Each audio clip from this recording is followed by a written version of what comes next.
সুপ্রিয় দর্শক মণ্ডলী, আমরা এখন আছি বরেন্দ্র জাদুঘর রাজশাহীতে। অত্যন্ত প্রত্নতাত্ত্বিক একটি জাদুঘর, যা চোখে না দেখলে বিশ্বাস করা যাবে না।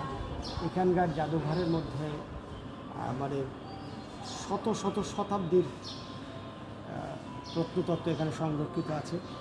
আপনার প্রচুর শিলালিপি থেকে শুরু করে সারা বাংলাদেশেরই বলা যায় বহু জিনিস এখানে সংরক্ষণ করা আছে।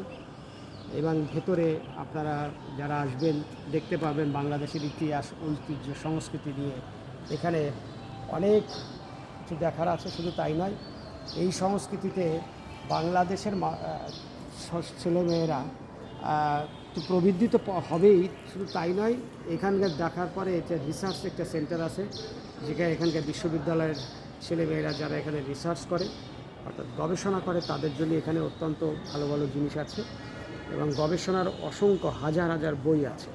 সবচেয়ে বড় কথা, অত্যন্ত প্রত্নতত্ত্বের দেখার যে সৌন্দর্য এবং এই বরেন্দ্র জাদুঘরের যে সৌন্দর্য, সেই সৌন্দর্য দেখে আমরা বিভিন্নভাবে অভিভূত।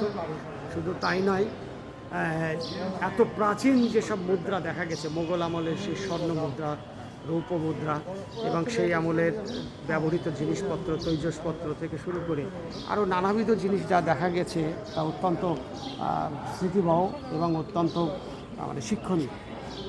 আপনারা যারা এই এলাকায় ভ্রমণ করতে চান, রাজশাহী অঞ্চল, তারা একবার চেষ্টা করবেন যে বরেন্দ্র জাদুঘরে এসে এটা উপলব্ধি করতে এবং এটা দেখতে।